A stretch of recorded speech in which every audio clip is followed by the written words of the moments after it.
Barbara and I hit it off right away because we shared a similar history. You know, she was from the UK, not that I came from the UK, but she came here with certain expectations about how animals are supposed to be treated in research and so on, and she found that they needed help, and and she became somewhat disaffected about the research process, and then she left NIH.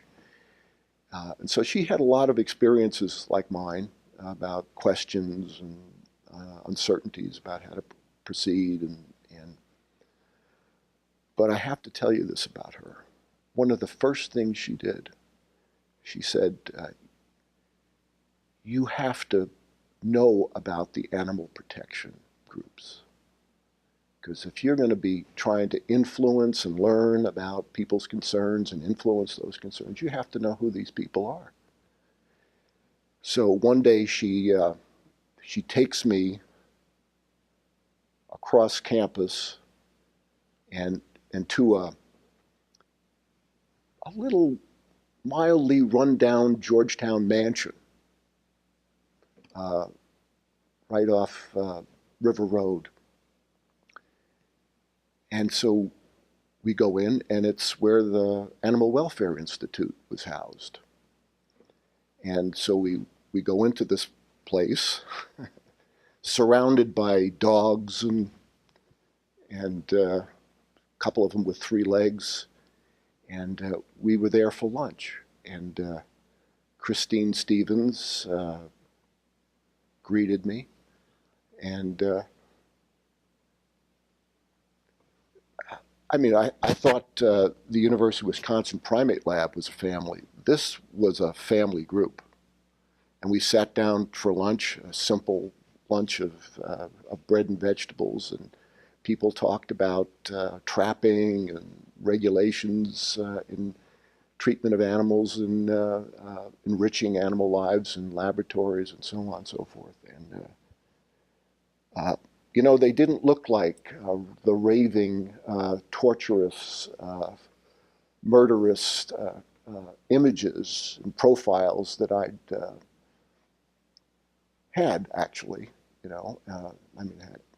Like we said earlier, experienced the break-in.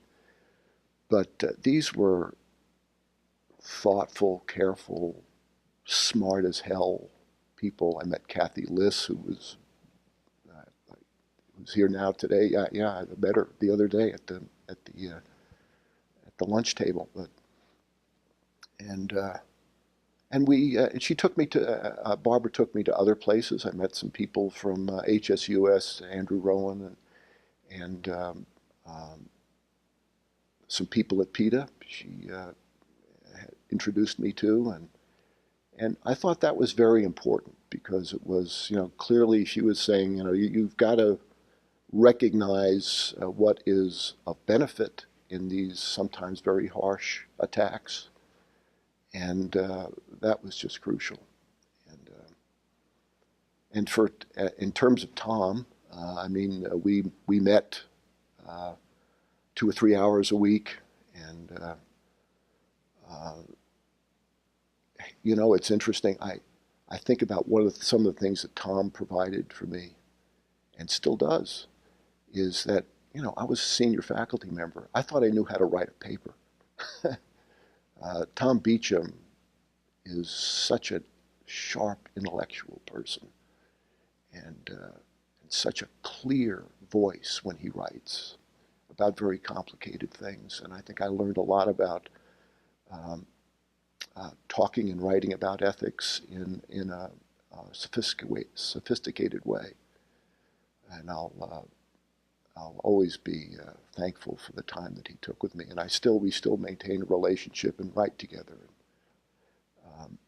But he taught me so much about the concept of moral standing, the history of personhood as a set of criteria for standing, and the weaknesses of that particular position.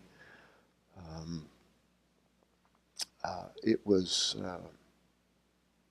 and then the people, the other fellows, and the faculty, the courses that I could go to, and listening to Ed Pellegrino, Um, I mean, I'm sure there are other very important places where people can study ethics, but this was like nothing I'd experienced in my entire educational life.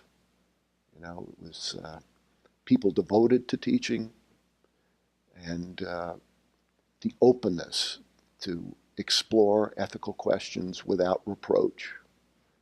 Um, what a time that was.